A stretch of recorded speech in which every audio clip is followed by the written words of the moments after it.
तारीख से लेके सीज फायर तक चविंडा के महाज पे मैंने जंग लड़ी।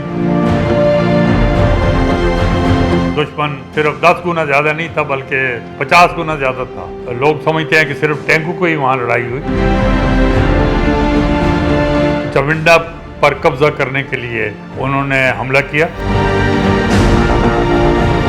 और वो खुद इंडियन लिखते हैं। वो जो उनकी अपनी पलटन थी उनको वो भी सरप्राइज हो गए, हमारे ऊपर कैसे पाकिस्तानियों ने हमला कर दिया। 14 राजपूत जो है वो भी तितर बितर हो गई। कैप्टन काकड़ थे जो कि बाद में चीफ ऑफ आर्मी स्टाफ बन गए थे, उनको भी गोली लगी थी, वो जख्मी हो गए थे। एक उनका अफसर था जिसको मैंने कैदी बना लिया था, लेफ्टिनेंट चौहान था वो। मुझे यकीन है कि अल्लाह ताला की मदद, गैबी मदद जो है वो ज़रूर थी। अस्सलाम वालेकुम, ब्रिम न्यूज़ के साथ मैं हूं आपका मेज़बान उमर याकूब। नाज़रीन, आज का प्रोग्राम बहुत स्पेशल है क्योंकि आज मैं आपकी मुलाकात करवा रहा हूं बहुत ही स्पेशल गेस्ट के साथ जिनका ताल्लुक पाकिस्तान आर्मी से है और उन्होंने 1965 की जंग में बतौर मेजर पार्टिसिपेट किया था और दुश्मन के नापाक इरादों को नाकाम बनाया था, जो ये समझता था कि साइज़ में कम होने की वजह से इन्हें शिकस्त दे दी जाएगी, लेकिन अपनी बेहतरीन मनसूबाबंदी के बायस इन्होंने दुश्मन को नाको चने चुकाए। मेरे साथ मौजूद हैं major general retired Shafiq Ahmed साहब। अस्सलाम वालेकुम सर। वालेकुम सलाम। सर, बहुत शुक्रिया आपका, आपने हमें अपने कीमती वक्त में से वक्त दे रहे हैं। ये बताइएगा सर, 1965 की जंग में आपने पार्टिसिपेट किया, आपका फ़ौज का कैरियर कब स्टार्ट हुआ था, आपने फ़ौज में कब शमूलियत इख्तियार की, थोड़ा सा शेयर कीजिएगा। फौज में मैंने 1952 में अप्लाई किया था और मैं सिलेक्ट हो गया था। उस वक्त मैं गवर्नमेंट कॉलेज लाहौर में पढ़ता था, 3rd ईयर में था और बल्कि 4th ईयर में हो गया था। और उसके बाद फिर हम कोयटा चले जाए ट्रेनिंग के लिए, 6 महीने वहाँ पे ट्रेनिंग की। उसके बाद हम पाकिस्तान मिलिट्री एकेडमी में आ गए, वहाँ पे 2 साल की ट्रेनिंग की और फिर 1955 में मुझे कमीशन मिला, तो हम फिर अपनी अपनी यूनिटों में चले गए। मेरा कमीशन फ्रंटियर फोर्स रेजिमेंट की नंबर 3 बटालियन, उसमें 3FF उसको कहते हैं, वहाँ पे मेरी तैनाती हुई और उसके बाद फिर मैं फौज में उस वक्त से लेकर और 1990 तक फौज में मुख्तलिफ ओहदों पर और मुख्तलिफ जगहों पर और मुख्तलिफ स्टेशनों पर और मुख्तलिफ हालात में मैं सर्विस करता रहा।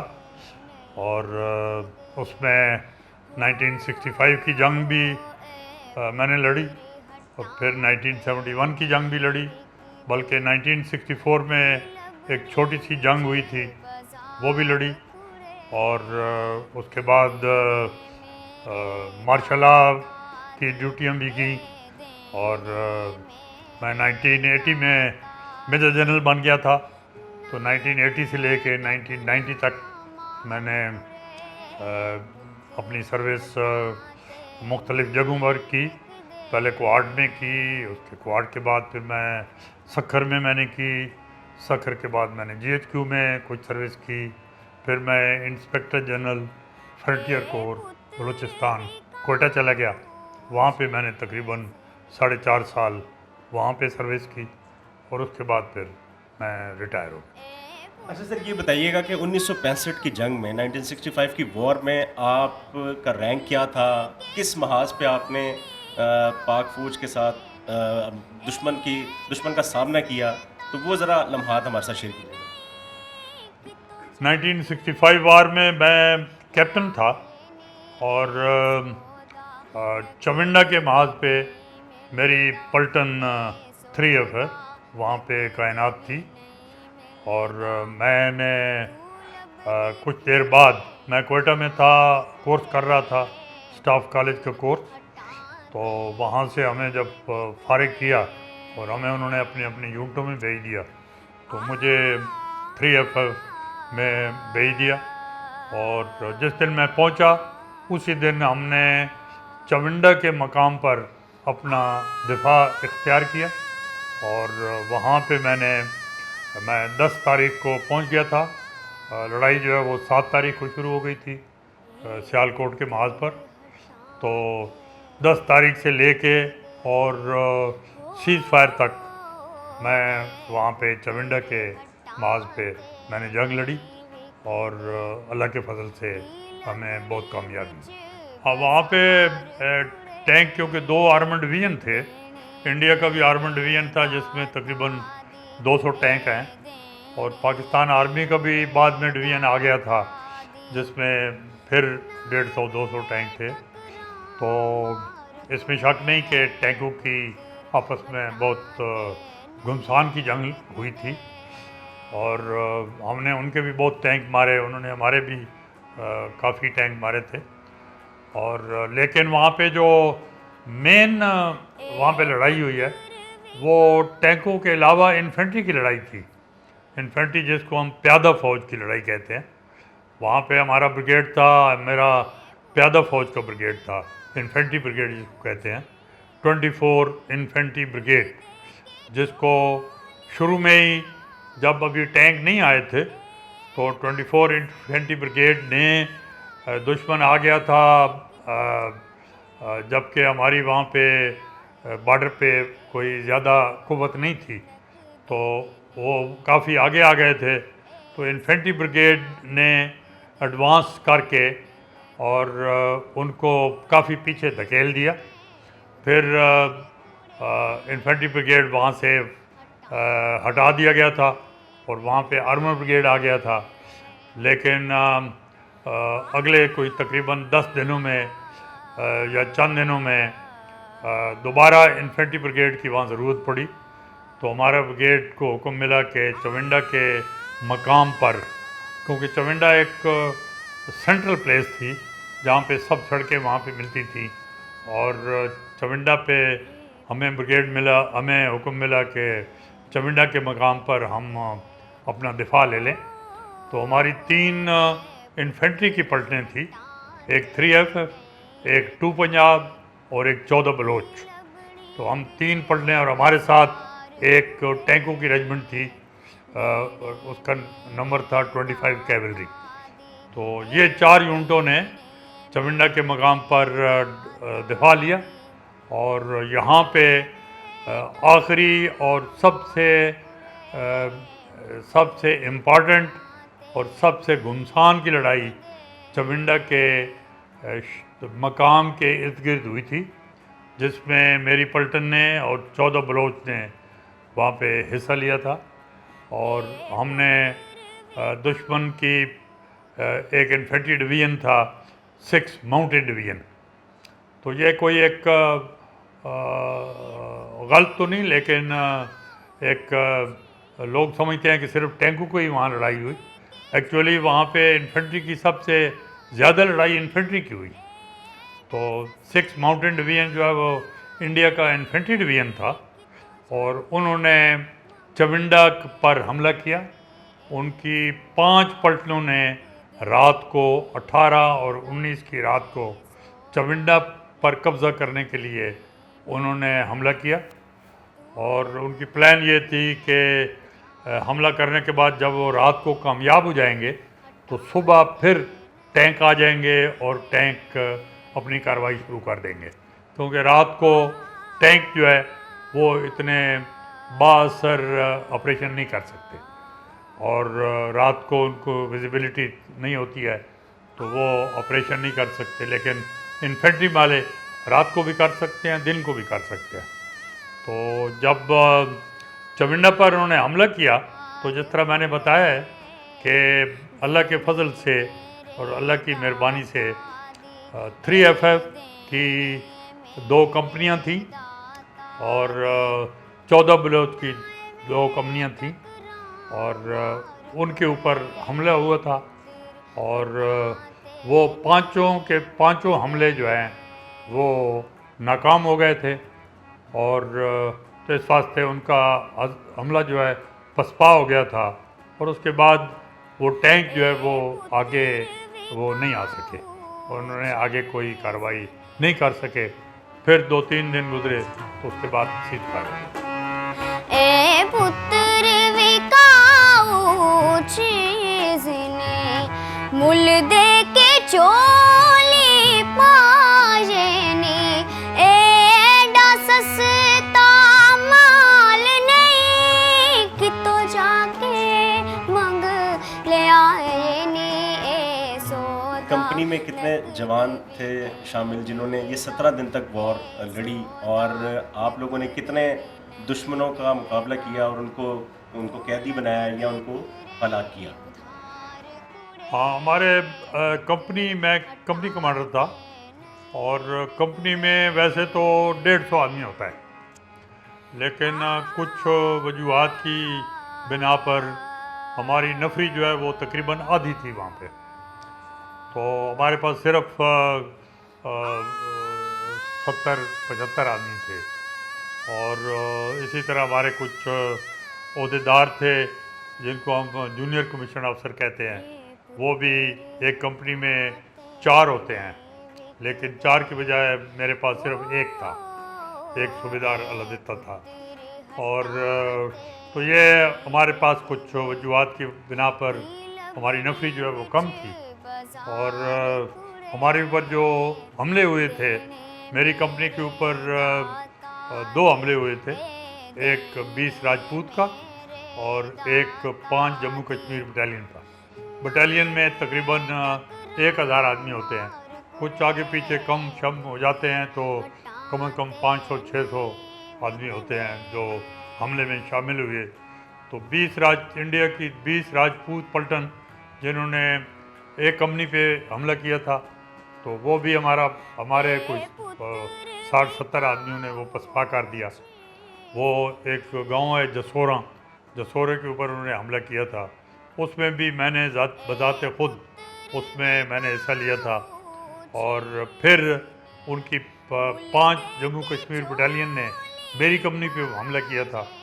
मेरे साथ एक अफसर भी था, कैप्टन अब्दुल वहीद काकड़, जो कि बाद में chief of army staff Pakistan army बन गए थे। तो वो मेरे साथ मोमिन थे। तो हमने मिलकर, हमारी कंपनी ने मिलकर दुश्मन की 5 जम्मू कश्मीर बटालियन, उनके भी 500-600 आदमी कम से कम आए होंगे, तो उनका हमला भी हमने पसपा किया। और उसके बाद अल्लाह के फजल से मेरे ऊपर तो हमला नहीं हुआ, लेकिन उनकी एक और पलटन थी नंबर 6 मरहटा बटालियन में हमारे बटालियन हेडक्वार्टर था, उसके ऊपर हमला किया, और वो भी उनका हमला नाकाम हो गया। हमने कैदी जो है वो जब हमने पसपा किया था तो हमारे तो सामने जो उनके मर गए तो वो तो बाद में हम लाशें गिनते रहे, और जो बाकी जो है वो भाग गए, और उसमें से कोई हमने कैदी नहीं बनाया था। सिर्फ एक उनका अफसर था जिसको मैंने कैदी बना लिया था, लेफ्टिनेंट चौहान था। वो भी भागने की उसने कोशिश की तो हमने फिर उसको भी मार दिया था। तो वो हमारे पास एक कैदी था। और लेकिन जब बटालियन हेडक्वार्टर में उन्होंने 6 मरहटा बटालियन ने हमला किया था, तो वहाँ पे क्योंकि बहुत घुमसान की लड़ाई, जिसको हम हैंड टू हैंड फाइटिंग कहते हैं, यानी कि एक दूसरे के साथ उनको मुक्का राइफल से बैनट से फाइट करना, बैनट से मारना, या कैदी बनाना, या इस तरह की वो कार्रवाई होती है। तो उसमें हमने 2 अफसर, हमारी बटालियन क्वार्टर ने 2 अफसर और तकरीबन 50 मरहटे उनको कैदी बनाया था। 17 दिन तक जंग जारी रही। जवानों का जोश और जज्बा कैसा था उसको थोड़ा एलैबोरेट कीजिएगा, क्योंकि दुश्मन की तादाद बहुत ज़्यादा थी, और जो बताया जा रहा था कि वो बहुत बड़ी तादाद में हमला कर रहे हैं, तो हमारे जवानों का जोश और जज्बा कैसा था उस पर थोड़ी रोशनी डालिए। हमारे जवानों का जज्बा जो कि एक मुसलमान मुजाहिद का होना चाहिए, वो जज्बा उसी तरह था। वो अपनी जान की परवाह नहीं करते थे, जो हुक्म मिलता था उनको वो बजा लाते थे, चौकन्ने रहते थे, रात को पहरे देते थे। रात को कहीं भेजना होता है या कहीं से एक जगह से दूसरी जगह हरकत करनी होती है, तो मुनज़्ज़म तरीके से वो हरकत करते थे। और हमने जिस तरह मैंने बताया आपको कि हमने 2 हमले इस तरह पसपा किए कि हमने एक जगह उनका मुकाबला किया, तो फिर उनकी जो दूसरे लोग आए 500 और आ गए। वो अभी हमें तो नहीं पता कि आ रहे हैं कि नहीं आ रहे हैं, लेकिन हमने वहाँ से अपनी पोजीशन बदली की, हम दूसरी पोजीशन पे आ गए। फिर जब उनका हमला हुआ तो वहाँ पे भी हमने उनको पसपा किया। तो जवान जो है माशाल्लाह वो बहुत ही अच्छे, ट्रेनिंग भी उनकी अच्छी थी, उनका जज्बा भी अच्छा था, उनकी दिलेरी भी अच्छी थी और अपनी जान से बिल्कुल परवाह नहीं करते थे। और मुसलमान मुजाहिद का जिस तरह के अपनी ज़ात का ख्याल ना करते हुए और मुकाबला करते थे, और मुकाबले में कुछ शहीद भी हो जाते थे और कुछ बच जाते थे, कुछ शहीद हो गए, कुछ गाजी हो गए, कुछ ज़ख्मी हो गए, कुछ तो हमारी पलटन के जिस तरह के मैंने आपको बताया कि पलटन में तकरीबन 500 आदमी थे और उनमें से हमारे 70 आदमी शहीद हो गए और 100 और कुछ आदमी हमारे ज़ख्मी हो गए। तो आप इमेजिन करें कि 500 में से तकरीबन 200 जो है वो तो अनफिट हो गए और पीछे तकरीबन 300 रह गए थे। इसलिए हमारी पलटन की तकरीबन जो कैजुअल्टी जिसको कहते हैं हम, जो कि यानी शहीद या ज़ख्मी या जो हुई है, वो तकरीबन पाकिस्तान आर्मी में सबसे ज़्यादा हमारे बंदे शहीद और ज़ख्मी हुए थे। और इसीलिए अल्लाह ताला के फजल से हमें हमारे काम को बड़ा सराहा गया और हमें इनामात भी माशाल्लाह बहुत मिले। और हमारी और बहुत लोग हैं जिनके नाम जो है वो इनामात में नहीं है, और क्योंकि इनामात जो है वो जल्दी जल्दी हमें कहा जाता है कि अच्छा भाई जिन्होंने अच्छा काम किया उनका नाम दो, तो कोई बीच में काम नाम रह जाते हैं, कोई नहीं रह जाते हैं, कोई तो इस तरह की बात भी हो जाती है। लेकिन अल्लाह के फजल से जवान जो है वो JCU हैं, जवान है। मेरे साथ एक ही सूबेदार था, वो भी शहीद हो गया था। मेरे साथ एक बैटमैन था जिसको हम अर्दली कहते हैं, वो बैटमैन था, वो साथ होता है ताकि आपकी थोड़ी खिदमत वगैरह भी करे, आपको खाना ले आ दे, आपको पानी ले आ दे, आपके कपड़े ले आ दे, आपको आपके साथ रहे। अगर आप ज़ख्मी हो गए हैं तो आपको उठा के ले जाए, उसकी मरहम पट्टी करे, जो इस तरह। वो भी बेचारा शहीद हो गया था, सिपाही शेर खान उसका नाम था, वो भी इसी तरह शहीद हो गया। आगे टैंकों ने फायर वगैरह किया। तो ये हमारे साथ जो कैप्टन काकड़ थे, जो कि बाद में चीफ ऑफ आर्मी स्टाफ बन गए थे, उनको भी गोली लगी थी, वो ज़ख्मी हो गए थे। और तो इस तरह जो उनकी कारकर्दगी थी वो बहुत ही नुमायां थी। और इसमें कोई शक नहीं है कि दुश्मन सिर्फ 10 गुना ज़्यादा नहीं था, बल्कि 50 गुना ज़्यादा था। लेकिन उनको पसपा हमारे अल्लाह ताला की मेहरबानी की वजह से, और हमने देखे तो नहीं कोई फरिश्ते आते हुए, लेकिन मुझे यकीन है कि अल्लाह ताला की मदद, गैबी मदद जो है वो ज़रूर थी।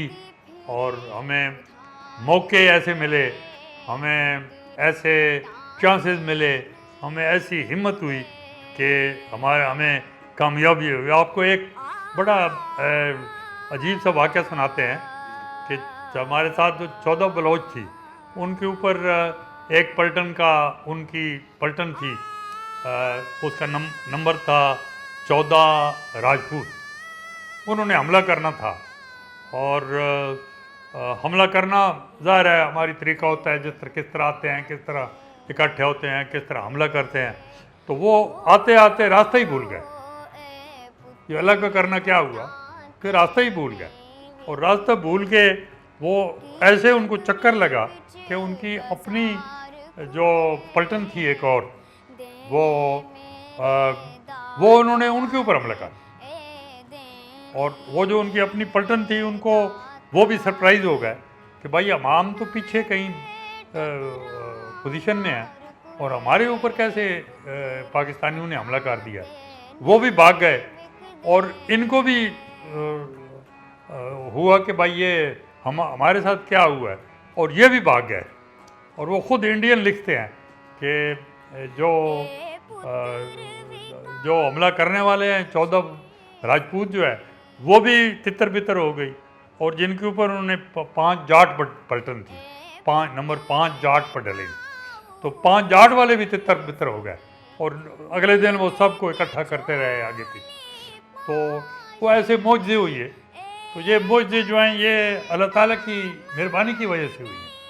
और अल्लाह ताला जो है वो उनकी मदद हमें मुसलमानों को, अगर हमारे पास पर जज्बा हो, अगर हमारा ईमान जो है वो कायम हो, और जिहाद फी सबिलिल्लाह जो है उसका हमारे में जो है वो जज्बा हो और उसकी पैरवी हो, तो फिर इसमें शक नहीं है कि हमारे जवान जो है वो बहुतों के ख़िलाफ़ जो है वो, और हमारे अफसर और जवान और ये जो है वो कामयाबी उनको हासिल होती है। इन लव एंड वॉर, मतलब जंग के अंदर किसी किस्म का भी हरबा इस्तेमाल किया जाता है। तो किताबों में हमने पढ़ा है कि दुश्मन ने ये एक टेक्निक अपनाई थी कि मुसलमान फोर्स के अगेंस्ट अपने मुसलमान फौजी भेज दिए थे ताकि आप लोग हमला ना कर सकें, और वो आपको इसी इमोशनल टैक्टिक में नुकसान पहुंचा सकें। क्या इस तरह की भी कोई सूरत हाल का सामना आपको करना पड़ा? नहीं, मेरा ख्याल में ऐसी कोई बात नहीं हुई है, कहीं भी नहीं हुई है। जो हिंदुस्तान की आर्मी है उसमें मुसलमान भी हैं, बहुत थोड़े हैं लेकिन मुसलमान भी हैं। और उन मुसलमानों ने दूसरों के साथ मिलके और उसी जज्बे के साथ उन्होंने, वो जाहिर है वो एक काफिर मुल्क है, और काफिर मुल्क के बीच में हमें पता ही नहीं होता कि कितने मुसलमान हैं या नहीं हैं और कितने हैं। वो इंडियन हैं, हम पाकिस्तानी हैं, और हमने जो है उनका मुकाबला किया। नकद भी नहीं मिलदा, ए सौदा नकद भी नहीं मिलदा, तू लभदी फिरे उधार कुड़े, पुत्र हटाते नहीं बिकदे। उस वक्त 1965 में पाकिस्तान के वसाइल बहुत महदूद थे, आर्मी भी कम थी। तो आप लोगों को जंग लड़ने के लिए जो आवाम की सपोर्ट थी वो कैसी रही? आवाम आपको किस तरह से सपोर्ट करती थी? क्योंकि जो हमने किताबों में पढ़ा है, सुना है कि लोग कहते थे कि हमें भी आर्मी में शामिल करें और हम भी बॉर्डर पे फ्रंट लाइन पे जाके दुश्मन का मुकाबला करें। तो उस वक्त आवाम का क्या जोश था, वो आपके साथ कैसे पार्टिसिपेट करती थी, वो काइंडली थोड़ा सा शेयर कीजिए। बेसिक बात तो ये है कि हमारी कौम में हर बच्चा, हर औरत, हर मर्द, हर इंडिविजुअल जो है वो उसमें जज्बा था, और वो अपना सब कुछ कुर्बान करने के लिए तैयार थे। अगर ट्रेनिंग है फ़ौज की तो फिर बहुत बड़ी मदद हमें मिल सकती है। हम कई जगहों पे आपको कायनात करेंगे, कई जगहों पे आपको रखेंगे कि अच्छा भाई ये यहाँ तुमने ये काम करना है। और मुझे यकीन है कि हमारे लोगों में इतना जज्बा है कि वो, और दीन इस्लाम के इतने पैरोकार हैं कि वो जो उनको काम दिया जाएगा वो उसको ज़रूर बजा लाएंगे।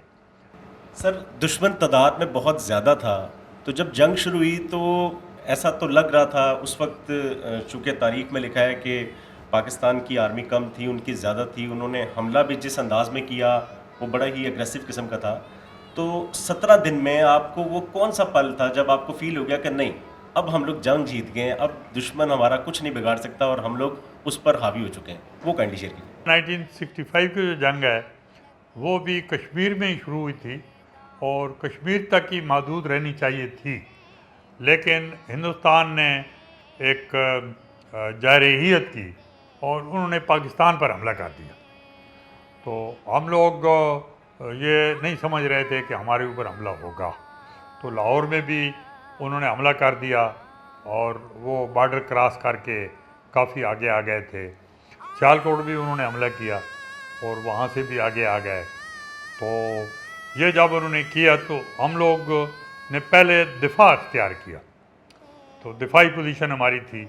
हमने उनको रोकने की कोशिश की, हमें कामयाब हो गई कि लाहौर में भी हमें BRBL के आगे वो ना आ सके और उनको वहाँ रोक लिया। सियालकोट में भी ये जो हमारा माज था इसमें भी हम चविंडा तक वो आ गए और चविंडा से आगे उनको रोक लिया। तो अब ये एक मौका हमारा ऐसा था कि हमने हिंदुस्तान ने अपनी पूरी कोशिश कर ली थी और उनको आगे ना लाहौर में उनको पेशकदमी हुई, ना उनको तो सियालकोट में चविंडा के आगे पेशकदमी हुई और उनका काफ़ी नुकसान भी हो गया। तो उस वक्त हमारा मौका था कि हम समझते थे कि हमें जवाबी हमला करना चाहिए और उनको ज़्यादा नुकसान पहुंचाना चाहिए, या उनको अपनी बॉर्डर से पीछे धकेल लेना चाहिए, या उनकी बॉर्डर के आगे चला जाना चाहिए, कश्मीर में चला जाना चाहिए, जम्मू की तरफ चला जाना चाहिए, सियालकोट के एरिया में। लेकिन क्योंकि सीज़ फायर हो गया था और हमारे साथ अमेरिका ने धोखा दिया। अमेरिका ने हमें पहले हथियार वगैरह दिए थे और उन्हीं के हथियार थे, उन्हीं के जहाज़ थे, उन्हीं के टैंक थे, उन्हीं की राइफलें थी, उन्हीं की दी हुई ये थी। तो हमें ये उम्मीद नहीं थी कि अमेरिका हमारे पीठ में छुरा घोंपेगा, तो उन्होंने हमारी एड जो है वो बंद कर दी। हालांकि हिंदुस्तान को रूस एड दे रहा था, तो उन्होंने तो जारी रखी और हमें इन्होंने बंद कर दी।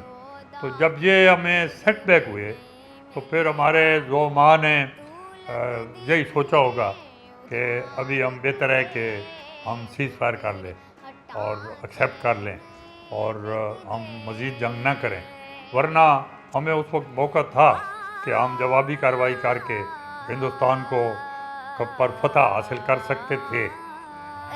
पुत्र हटाते नहीं विकदे की लबड़े विच बाजार कुड़े देने मेरे दाता दी देने मेरे दाता दी नाए वे टकरा मार कुड़े पुत्र हटाते नहीं विकदे।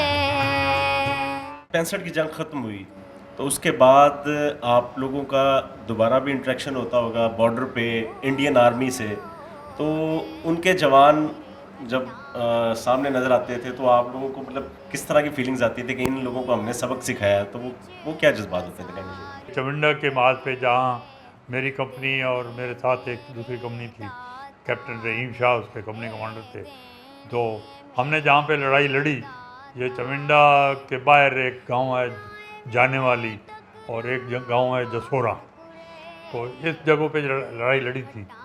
और क्योंकि जिस तरह मैंने बताया कि हमने उनको वहाँ पे शिकस्त दी, तो जब लड़ाई ख़त्म हुई तो फिर आपस में बातें होती हैं कि भाई अच्छा भाई हमारे अगर जो हमारे शहीद हुई हैं आपके इलाके में और उनकी लाशें हमें दे दो, वो हमारे यहाँ कहते हैं क्या। तो हमने जब वहाँ पे हमारे लोगों ने लाशें गिनी तो 200 लाशें हमने 210 मेरे ख्याल में थी, तो 210 लाशें हमने उनके हैंड ओवर की। तो वो इसी तरह हमारी उधर से लाशें जो है वो कुछ बहुत थोड़ी थी, लेकिन वो वहाँ पे लाशें उन्होंने हमें हैंड ओवर की। कैदी होते हैं तो फिर कैदी का तो होता है। तो और उसके बाद कोई ऐसे वहाँ पे ऐसे डिस्कशन वगैरह नहीं होती है। 20 राजपूत का हमला था तो हमें नहीं पता था कि 20 राजपूत है, ये कौन है, हमें तो नहीं पता था। तो ये बाद में हिस्टोरियन लिखा है कि भाई 20 राजपूत ने इस तरह हमला किया और पसपा हो गया। 5 जम्मू कश्मीर बटालियन का हमला हुआ तो उन्होंने वो पसपा हुआ, वो लिखते हैं, खुद लिखते हैं कि 5 जम्मू कश्मीर बटालियन का हमला हुआ और वो पसपा हो गया। उसी तरह वही लिखते हैं कि 14 राजपूत पलटन जो है वो रास्ता भूल गई और उन्होंने अपनी पलटन पे हमला कर दिया, 5 जाट के ऊपर हमला कर दिया और फिर 5 जाट भी भाग गई और 14 राजपूत भी भाग गई और सारा दिन जो है वो दूसरे दिन जो उनके ब्रिगेड कमांडर वगैरह हैं वो उनको इकट्ठे करते रहे। तो ये फिर हिस्ट्री में चीज़ें आती हैं और हिस्ट्री में फिर मुआवजा होता रहता है और उसमें कुछ गलतियां जो है लोग मानते भी हैं, कुछ गलतियां नहीं मानते, कुछ गलतियां एग्जेजरेट करते हैं, कुछ अपने काम एग्जेजरेट करते हैं। तो ये चीज़ें होती रहती हैं। वहीद काकड़ साहब के बारे में थोड़ा बताइएगा, जो बाद में चीफ ऑफ आर्मी स्टाफ बने, वो भी आपको असिस्ट कर रहे थे वहाँ पे और उनको भी गोली लगी आपने बताया। एक होता है उसको कहते हैं टैंक हंटिंग। मैं टैंक हंटिंग के लिए सुबह सवेरे, अभी डार्क था तो मैं वहाँ आगे चला गया, तो पीछे वहीद जो है वो कंपनी की कमांड कर रहा था। जब ये कमांड कर रहे थे तो जो मराठे हैं वो उनका जब हमला पसपा हो गया था तो वो पीछे जा रहे थे और उनको ये पकड़ने के लिए ये और सूबेदार अलदत्ता और सिपाही शेर खान, उन्होंने कुछ चंद बंदे लेके और उनको पकड़ने के लिए ये आगे गए। तो इनको ये पता नहीं था कि वहाँ पे एक टैंक भी खड़ा है। एक थोड़ा थोड़ा टैंक नज़र आ रहा था, उस वक्त थोड़ी सी लाइट आ गई थी। उन्होंने फिर फायर जब किया तो इनके ऊपर इनको गोली लगी, इन सब को जख्मी हो गए। तो ये वहीद बच गया और वो दोनों जो है उनको अस्पताल भिजवा दिया। वहीद ने उनको मरहम पट्टी करने के लिए और उनको इसने बड़ा काम किया और फिर ये वापस आ गए। तो इसी तरह कोई बहुत से वाक़यात होते हैं जो कि लड़ाई में, क्योंकि हमारी यहाँ पे लड़ाई बहुत गुमसान की थी और गुमसान का मतलब ये है कि हमें ये नहीं पता था कि इस वक्त हम बैठे हैं। तो मुझे एक दिन का याद नहीं है कि मैं 10 तारीख सुबह से लेके और जब तक सीज़ फायर नहीं हुआ, कोई 12-13 दिन है, तो 12-13 दिन मुझे बिल्कुल याद नहीं है कि मैं कब खाना खाया था या नहीं खाया था। कोई खाना लाया होगा तो मैं जल्दी से 2-4 लुक़्मे मैंने ले लिए होंगे और ये भी नहीं पता कि कब सोया था या नहीं सोया था, तो ये भी नहीं पता। बस बैठे बैठे तो आप ऊँग जाते हैं तो आप थोड़ा सी आग लग जाती है, इतने में को गोला आ जाता है, उधर फटता है गोला, धड़ाम होती है तो फिर आपकी आँख खुल जाती है। आप मोर्चे के बीच में बैठे हैं, आप सेफ़ हैं, आपको कोई चीज़ नहीं होती। तो ये लड़ाई जो है ये ख़ासकर जो आगे वाले मोर्चों पे लड़ाई होती है या टैंक जो है वो टैंक दूसरे टैंक के साथ उसकी लड़ाई होती है, तो वो बहुत नाजुक टाइम होता है। जो आप पहल करते हैं या वो पहल करता है, आपका निशाना ठीक लगता है या उसका निशाना ठीक लगता है। कभी ऐसे भी होता है कि मैं एक जगह था तो हमारे टैंक पीछे खड़े थे और उधर से उनका टैंक भी खड़ा था, तो मैं अपने टैंक को बता रहा था कि आप इधर से ना जाएं, यहाँ मेरी तार है कहीं कट जाएगी अगर आप ऊपर से गुजरेंगे तो आप इधर से ऐसे आएँ। तो मैं ऐसे उसको बाहर उनको इशारा कर रहा था, तो उधर से उसने एक टैंक का, वो टैंक बड़ा इतना गोला होता है, उन्हें टैंक वाले ने हमारे ऊपर फायर किया और वो ऐसे ही मैं जिस तरह खड़ा हूँ तो इधर मेरे साथ इधर टैंक का गोला लग के ऐसे आगे वो गया, तो हम बच गए नहीं ले। तो वहाँ से भाग के मैं मोर्चे में चला गया और मोर्चे में ज़ाहिर है मोर्चे में इसी तरह बड़े वाक़यात होते हैं। फौजी कभी रिटायर्ड नहीं होता, जब भी मुल्क को ज़रूरत पड़ती है, चाहे वो सिपाही हो या जनरल, वो अपने मुल्क के दिफा के लिए दोबारा मैदान जंग में आने के लिए तैयार होता है। तो अब कभी दोबारा ऐसा मौका आए कि आपको अपने मुल्क के लिए दोबारा जंग लड़ना पड़े या कोई ऐसे हालात हो जिसमें दुश्मन का सामना करना पड़े, तो आप क्या करेंगे? मैंने तो अपने पलटन वालों को कहा हुआ है, ये बरखुरदार भी उसी पलटन के हैं, तो मैंने कहा कि जब भी आप जंग में जाएंगे तो एक टेंट मेरे लिए भी रखना और मैं वहाँ ज़रूर पहुँच जाऊँगा। तो लेकिन ये जो मेरी उम्र अभी अल्लाह के फजल से, अल्लाह का बड़ा करम है, तो 86 साल हो गई है, 86। हम लोग और बहुत कंट्रीब्यूट कर सकते हैं। आप लोगों को ट्रेनिंग देनी है तो हम इधर ट्रेनिंग दिलवा सकते हैं। हम आपको, आप जो नौजवान जो है तो हमें दे दें, मुझे 500 आदमी दे दें, मैं 500 आदमी को ट्रेनिंग दिलवा दूँगा। मैं उनको से फायरिंग कराऊंगा, उनको ड्रिल कराऊंगा, उनको तैयार कराऊंगा, उनको टैक्टिक्स सिखाऊंगा। जिस तरह मैंने बताया कि भाई जब मेरी पलटन में सिर्फ तो होने थे बंदे 900 हज़ार और हैं सिर्फ 500, तो हमें तो चाहिए बंदे, हमें 500 और चाहिए, क्योंकि लड़ाई में सिर्फ ये नहीं होता है कि बस वो पुरानी लड़ाइयाँ नहीं हैं कि हमें बहुत काम कराना होता है कि कोई अफसर हो। तो मैं जिस तरह मैंने बताया कि भाई मेरे साथ वहीद काकड़ था, तो मैं वहीद काकड़ कहता था कि भाई ये तुम कर लो और मैं ज़रा जा रहा हूँ दूसरा काम करने के लिए। जब मेरे साथ अफसर ही नहीं होगा तो मैं कैसे करूँगा? मैं तो फिर जा ही नहीं सकता हूँ, मैं कोई काम नहीं करा सकता। तो हमें मोर्चा है तो मोर्चा कैसे खोदना है, कितना खोदना है, कितने दूर खोदना है, किस तरह वहाँ से फायर करना है, किस तरह हथियार इस्तेमाल करना है, किस तरह हथियार की लुक आउट करनी है। उसको जैसे नहीं है कि एक अनट्रेंड है तो उसको हथियार देंगे तो उसमें उसकी बैरल में मिट्टी पड़ जाएगी और जब फायर करेगा तो वो बैरल फट जाएगी। तो बहुत ऐसी चीज़ें होती हैं। टैंकों को मारने के लिए जगह है, आपने कराल करके जाना होता है। और इसी लड़ाई में मैंने आपको ज़्यादा डिटेल में नहीं बताया, इसी लड़ाई में मिसाल तौर पे एक जगह रात को ये 20 राजपूत के बंदे इकट्ठे हो रहे थे। अब हमें नहीं पता कहाँ इकट्ठे हो रहे हैं, हमें ये पता लगा कि इधर कुछ जा रहे थे।